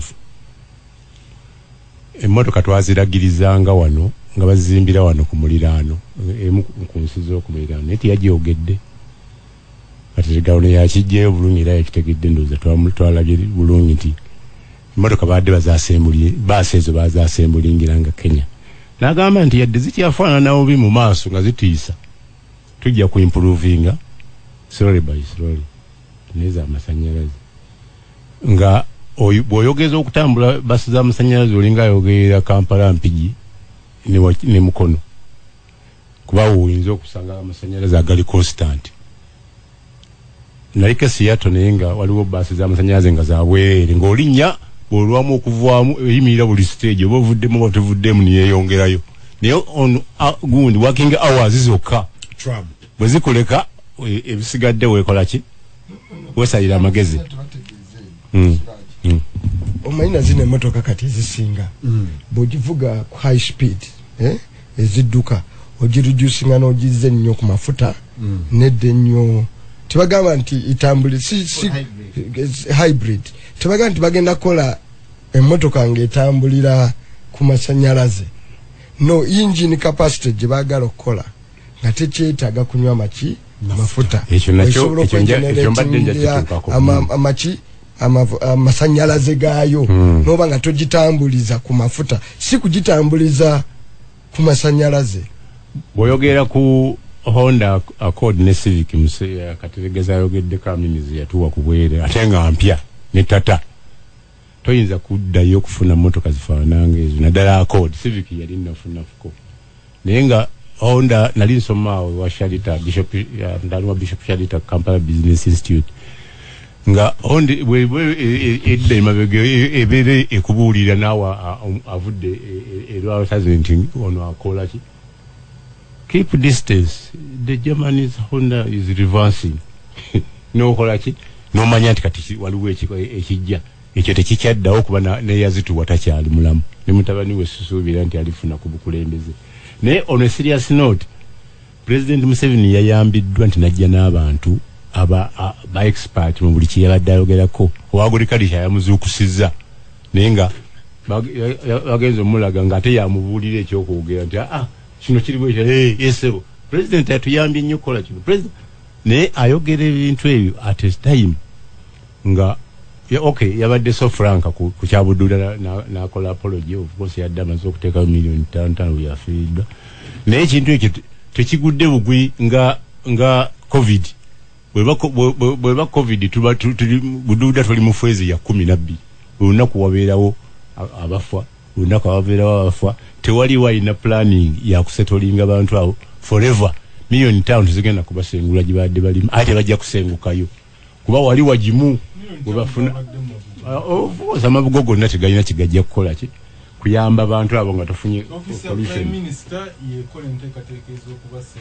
fine. Office ya minister ekola ntambula naye nalabye committee yagenzeyo nesanga family nyingi tezafunye yadda akokulya nga bwe kyali ekalamoja nti abantu ba beneficiaries zibe nyini sente tezabatuukako.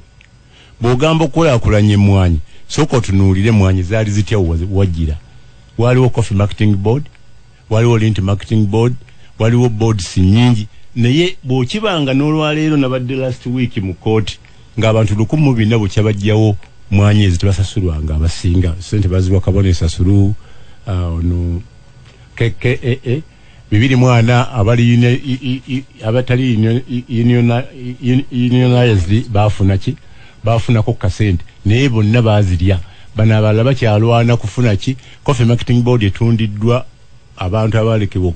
yonna n'egimalawo ogenda kulakulanya emmwanyi ng'oziterekawa yemukozi abadde solutions zaffe ndowooza nabadde mumaze okugenda okulaba Arsenal nze namufiiriddwa naye njagala okubuulira President Museveni okugamba nti kati twekolera ebintu bagenda gikuba bubi yagambye twali tujja engano empaking I mean akawunga akakasooli akapaking Kenya kilo 2 kati wano kilo emu eri ku nusu 438 eri gyagamba gye twali tukajja Uhuru yasooka n'akateeka ku 1500 kilo 13 kilo gundi 2 nibaga nti era tetukyazisobola n'akateeka ku 1000 oyinza okugamba nti kwabadde kulonda naye waliwo liriifu nnene nnyo nekuba kalulu President n'agamba nti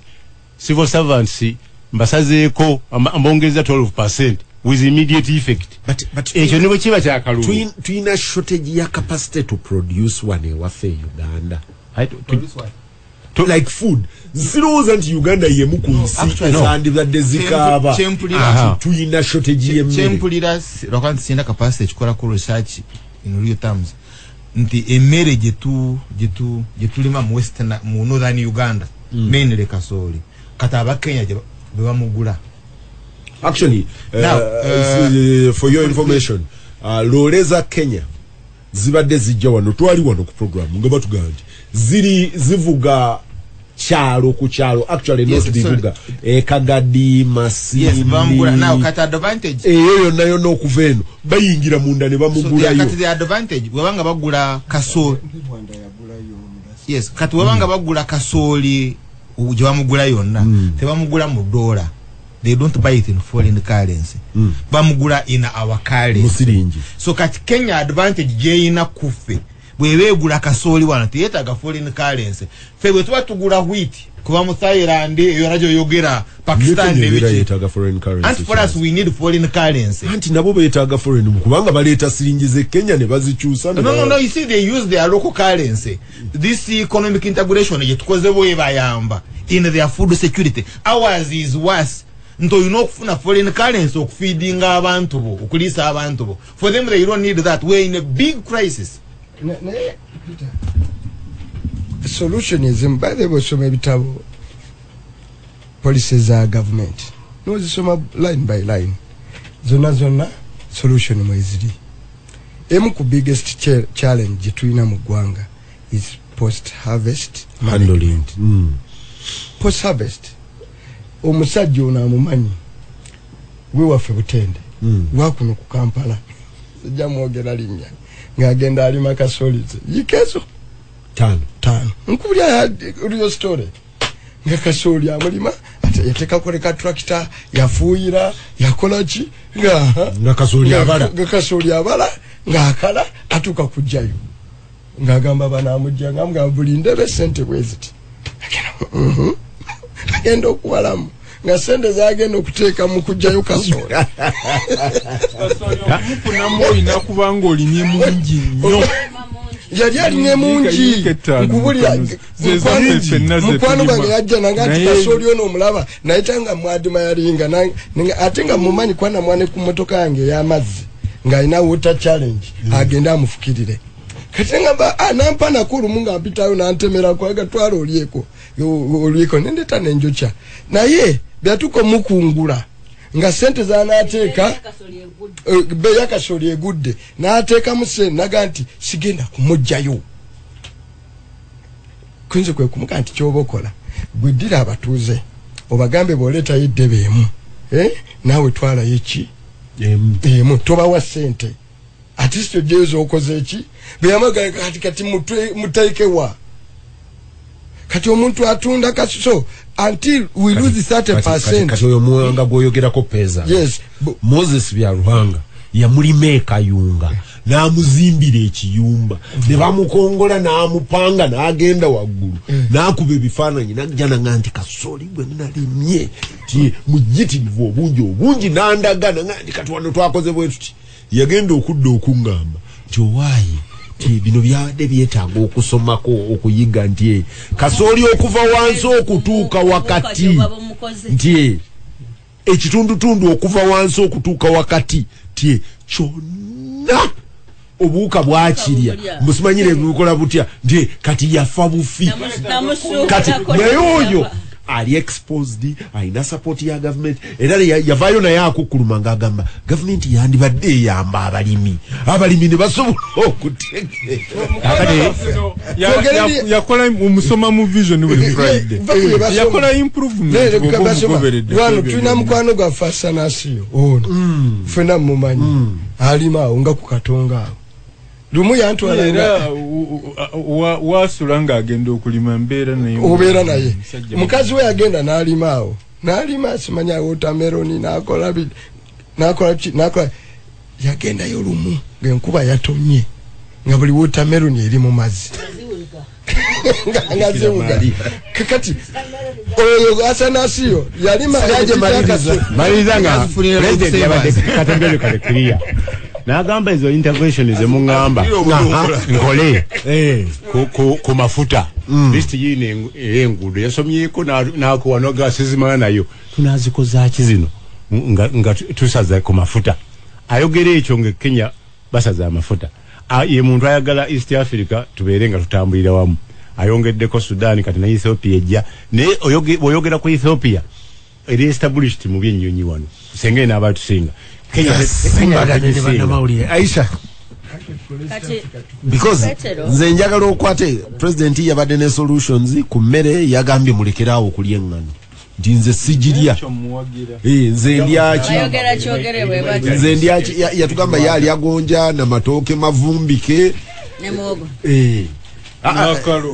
n'akalo nti biri mu biveeko but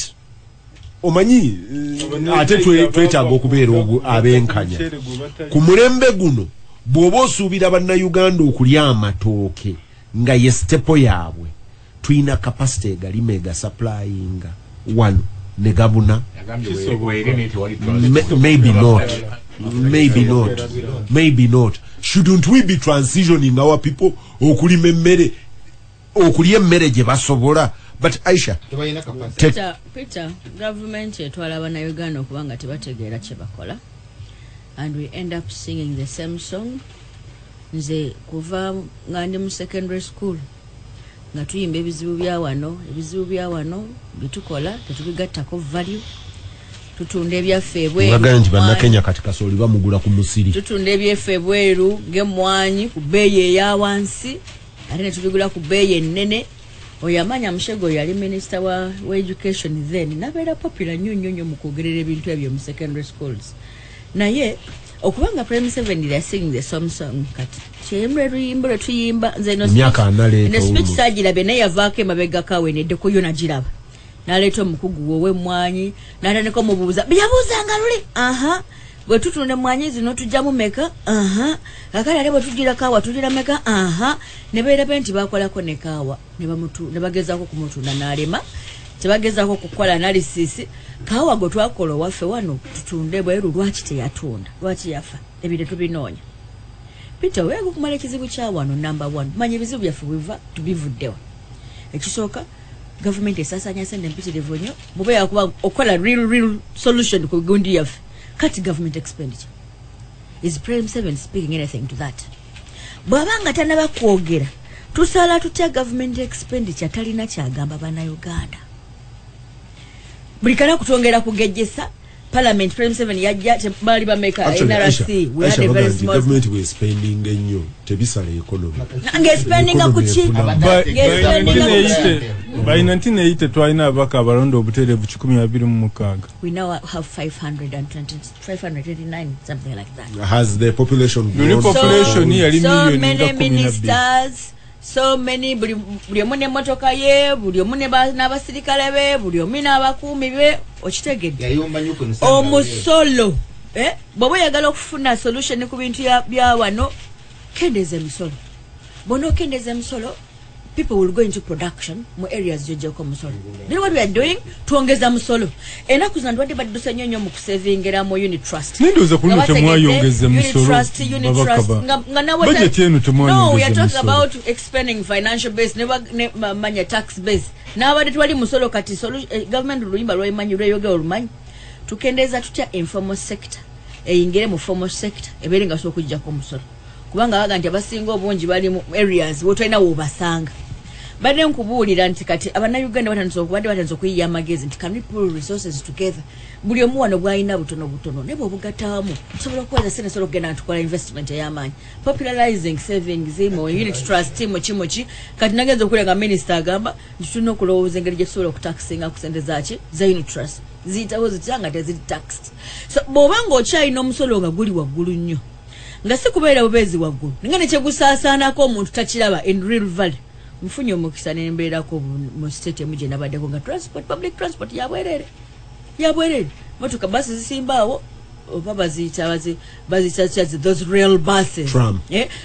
ne mutuula n'ogenda gyogera n'okola n'okomawo n'okatabo walinoza babbi ng'ofulumira osasudde wafuluma okuba kabegabega bafunye eriddugavu eribi. Such a person ne bwasasula omusolo gwe aguwulira nga omusolo gwasasulira gwina gwina kyekukola. Twabukugamanga nti Uganda erina comparative advantage yaayo wa nti comparative advantage yayo eri mu bulimi. What have we done mu bulimi? Ne bw'oyimba otya mu government ya wano tuongezeeko sente mu agriculture olwanira bwerere. Government ebadde na agriculture zoning nekola plan for modernization of agriculture. Babadde ennaku zino mu OWC nga bagaba mwanyi bagaba miti gya miyembe constituting a budget percentage yenkanawo. Sente za government ya wano ezisinga zigenda mu State House nezigenda Ministry of Defense jizibeera Ministry of Defense and State House singo bujezigenda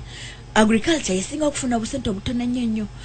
a president yatugamba nti agriculture yinza obutafuna direct infusion nemwe enkola oluguudo agriculture manji yambi bwenzimba akagatale ebugolo bya agriculture banji yambi plan for modernization of agriculture kubituletedde obuzibu n'okulaba ntwongedde ku debt burden yaffe ze enguudo zetwewana nazo zetufunye okuva China kubanga obasobola tuwe enguudo nga tebafuddeeyo oluguudo lwatuwa lutuyamba ki tugenda kulufuna moki okitegeera ne tufuna ebbanja ne likula abaana baffe bagenda kulisasula ne kati nga twewaana tukoze lugenda ewabu iyabuuza economic value yayo eri ki lugenda kujjayo ki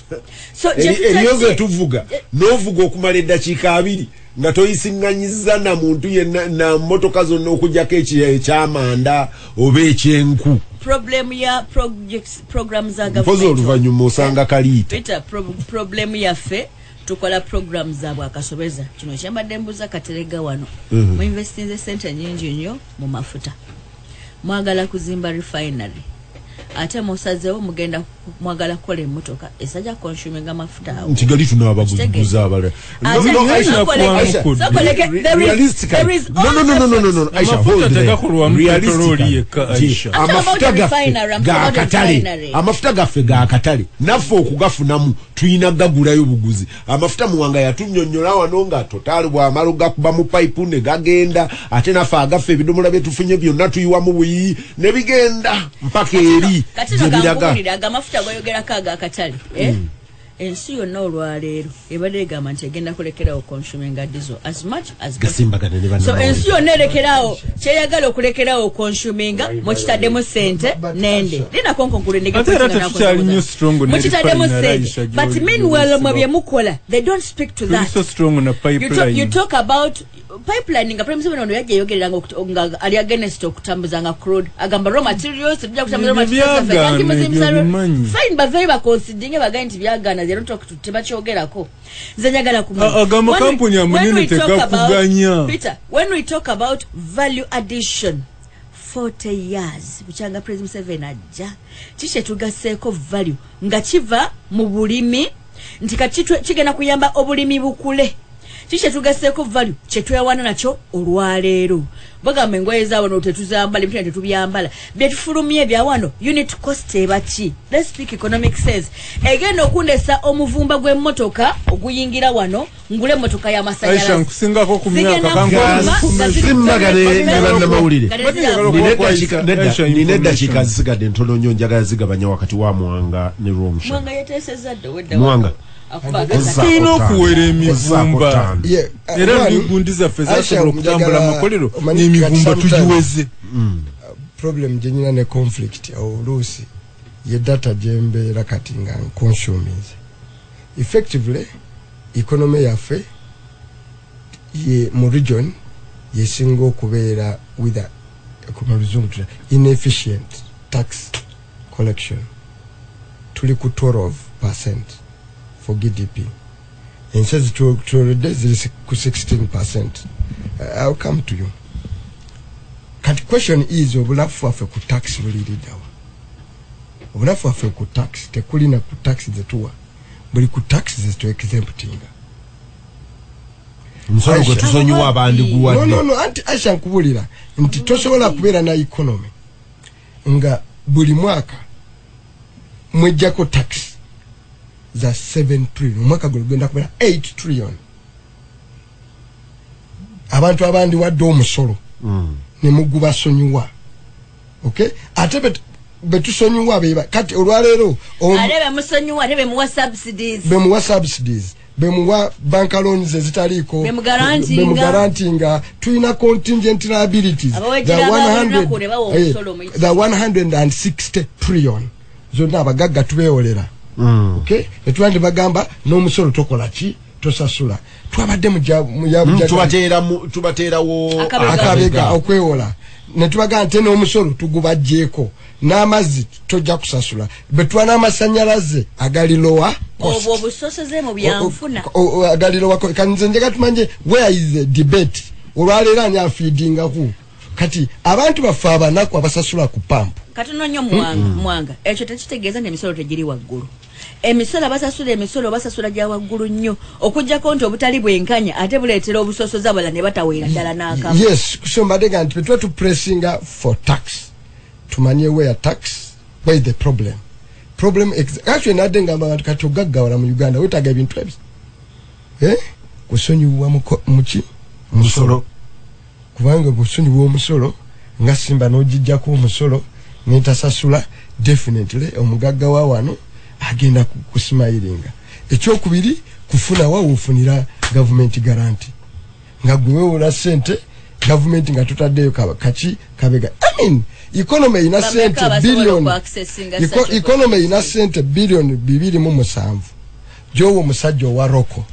nga gambye nti manja government billion 19 nina business jampadde ya billion 7 nine ziri mu pipeline za 1 trillion kati golachi nkuwa sente kankusasule kankwe advance so bwebende goina sente bezitu ekyokubiri kankusasule zo manja. Yes, kati ekyokubiri and I speak to you honestly Katerega the policy model as long as you conceive development as a security concern, policy model is not an economic revolution. Policy model answering a security concern. And I will explain. Give you an opportunity to look at the economic. No, don't forget. Mubadde mugamba abantu. Okay? Into land fragmentation. Chechizibu. Policy model consolidating a land. It doesn't. Okay? It further consolidates land fragmentation. Ekyokubiri mbadde mugamba nti ekizibu ky'abantu kusigala ku bibanja bitono nga tebavuddeeko n'olwekyo tufune amakolero policy model ereka abantu ku byalo oba ebajjako abalekako no in absolute term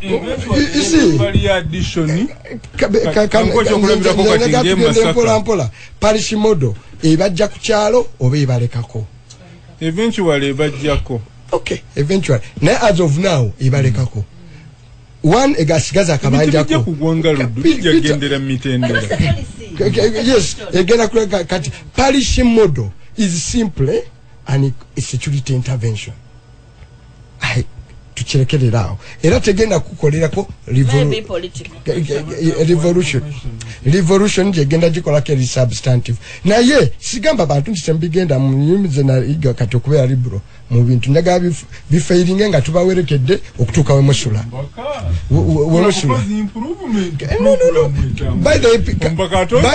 By the way oze kumbaga kumugole osibye kanasi kano nti omusajja aleme kuba saluti. Yes, Katerega. Na improvement eriwe yokuva ku million 10 from 17 namala zogera kontite zina makuru. Ne bava ku 17 kati ne baga tugende ku 10. Ne for responsibility ya fechali tukulagene kulaga nti tugenda kola. I shall get the chigambo until we go where the real issue is. Yeah, how do we spend the little we have? Yeah. Nga muyine gwanga ono simanyi wano waliwo nga muyine gwanga mumaze pita emyaka 12 mugula defense equipment emu ne musasula trilion 13 muba mulagawo. So president byonna bino emboozi yonna gyanyumya yonna nungi yonna gyanyumya nungi naye ekizibu ky'eggwanga kiririddawa. Ekizibu ky'eggwanga one expenditure yaffe olwa political patronage kyova ffe tubagamba bonna abanyumya emboozi ya economic abo bonna aba expert bolaba. There is one big question bonna gye bataddamu. Tekuli agamba Museveni nti ebyobufuzi bitukutte ng'eggwanga tebisobola tuvuga kataka. And okay, do one thing for example Lindako singa government is on gamba okuva na leero government egenda kuwa abana emmere ku ssomero nga government yegula kasooli abantu go balima tellment kasooli agenda kuddamu abere kusinyi bitano negula for instance nga tugenze president yadajjayo luli ku budget yajja figure emu y'abaana batuuka twadde tubyogerako abatuuka ku P7. Let me tell you Katerega abaana emitwalo 10 baqualifying ogenda mu university. Government ewererako abaana omutwalo gumu mu 8 ku diploma ne ku university level. Abaana basigadde emitwalo 8 bayikaawo. Lw'omusana n'atunda ettaka lye aweerera omuki omwana. Now kati gwogamba omuzadde omutwalidde million 10 okitegedde against school fees ezawaggulu. Kati government senga yali esobodde fena ekitumenyano ne swipingawe fena wano tuweerera abantu swipingawe our income school fees fena wano tukanye sente zaffe zonna olwaleero Peter kati twaba abaana tebakomyewo zonna fena either abaffe oba extended responsible families it is school fees. Museveni answer chi jaina because buli rota traffic center you can't invest. Romshana. Okay, na yanziza kakati mukulu Museveni bw'oyagala gobeera kyayogera gendo nonje mind ye koze biseera ebingi twogera kyoyina mu mind omuntu omanya kirowoozo kye kusinziira kyayogera naye kati yawan ayogera ng'akukweka mind ye kati kinonye mu NRA historic mission wamu ne PR byayogera bitambula bikyana NRA historic mission. The NRA historic mission mu economy kuzimba middle class eyiye walo middle class jayagala okuzimba ngeiye likanyalira doctrine and unfortunately it's a cynic in character. Nebo abagizimba olaba agizimbira mu China agizimbira mu ujja kulaba ba China olaba abayindi but kati kizibu kyafunya ate okufuna ekyo ngayina okubeera mu bukulembeze until wakifunira. So you must sustain power occupation ino okusigalawo osobola okufuna capacity ozimbe bali by the time woviirawo nga muzukula generation eyo ngemaze okukwata middle class. But unfortunately you have collapse eriwo mu economy ku nsi yonna ne wano bw'oba teweegendereza bikujjawo obuyinza kati kyayagala therefore is kuba na buyinza. So mukulu Museveni tayagalanga ko to elevate society as a whole nti mwenna mukulire wamu mu bugagga mufuuke middle income then middle income eleete industrialization amakolero wamu n'ebirala. Kati PRA system yeno alinza varwenshama olwokantu munya ku nyanja tosobola kusima toilet 10 feet wansi 2-3 feet obo amazi gabagaze kati fe tugenda mu kasaka akasikize it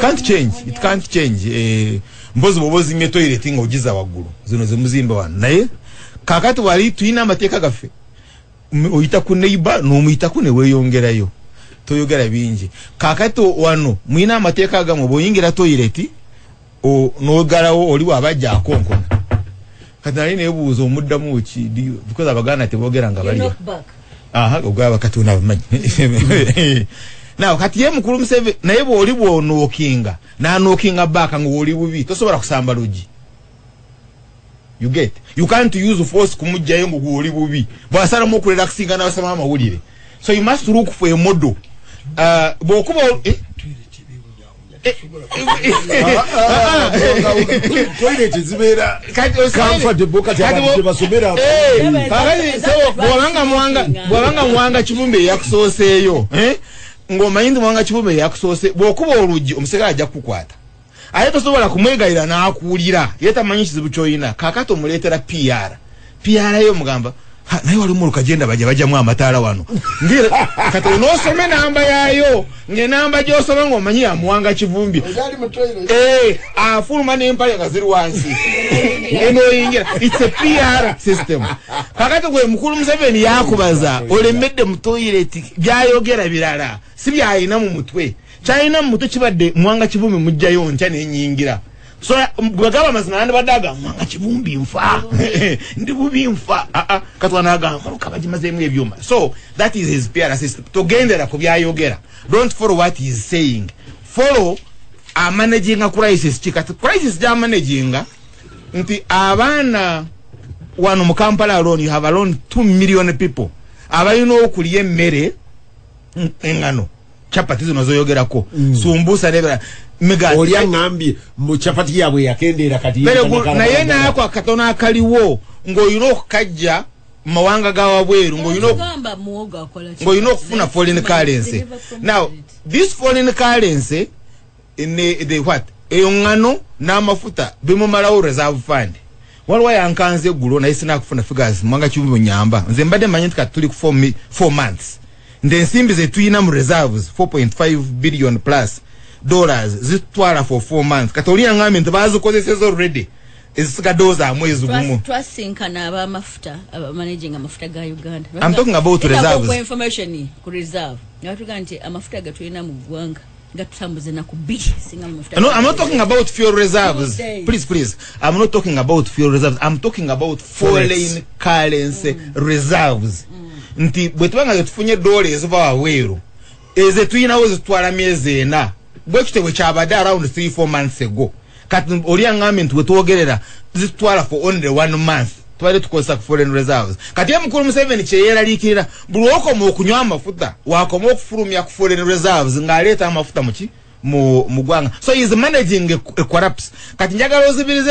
amaaso go nga tetuyina dola ereeta mafuta.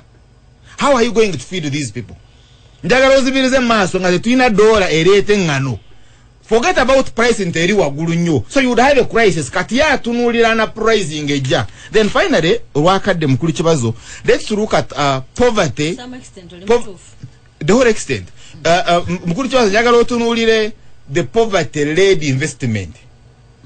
Poverty-led investment. Investments are now are determined by poverty. They are not determined by income. Ntabantu wababa ino obugaga bungi mwotwala investment. Naye kakati ffe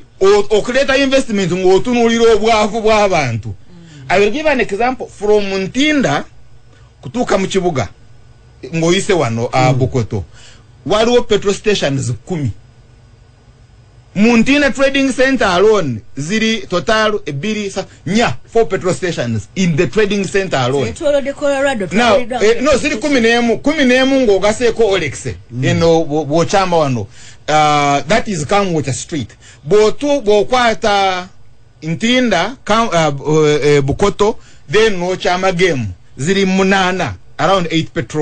7 to 8 petrol stations, and that's a distance of 7 kilometers. One is 10. So for 10 kilometers, buli kilometer waliwo petrol station. Because oliche yali abalirira wano total ziri meka 1 2. Total chibali babalirira 3 actually by the time you reach Kamwacha. Yecha abalirira isn't pera chabaza anywa amavuta tanywa full tank. Anywe ebiri kati mukwatira wa. So no sanga total kuleta petrol stations 3 kuva Ntinda kutuka Kamwacha. And there are 3. So that is, but how much money have you put in investment? Also, that's where we are. Informal economy, mobile money goes sanga every inch. Nenga buliko bubate manyam obuzimi bubazimba. You can't have an organized shop ya mobile money ngazidi scattered because you know kunonya abavu jebali. That is the investment jetwade tuyina. Now you cannot all of a sudden kujichusa because tosobola kuchusa you can't project obwavu. You get ndo mind kata abavu bagenda kubeera wano therefore baja kwa bali akino kan projecting boba ina investments zaabwe bana bakola chapati bola baje bazisiikira. It is poverty led. You actually see poverty there. Naye go government okole an organized hotel system okole chapati baja kuzirya. 1, it would be too expensive. 3, now okabazidduka nabaga however clean there. So we have already reached corruption. Now kat finally bogenda mu bitundu bibeeramu abagaga teriyo midaala gya Rolex. It is a poverty led investment. Mukisiibo natukugamba abewaka mugende mugule zireza wali ku luguudo nga zinengule mugundu gendo jitu wandege gendo jitusa kinene ekiwoma naye oli omwana gyakoze kuku. Now kati finally mukulu kibazo mind olaba yakamenye bwavu buchamulemedde mu. Now kakati then tubeera wati muzifumba wo. So where Mr. Museveni okuyingira mu bikajjo ne factories za sukali yaleta tunulira kuletera sukali fenge gwanga to exporting tufune sente. His worry was import substitution nga tayagala kufulumya dola kuleta sukali, which is fine. Yeah, but you see, it has destroyed the subsistence economy. Because the planning is wrong. wrong. We need a subsistence. Oh, no, yes, it brings peace. You see, subsistence economy, let us security, for security, yes, because Bobana is subsistence economy on Montaine Mary, Kazura, Muno Guayagara, Arinzo, Mufua Fira, Abaje, Saduko Yabafu.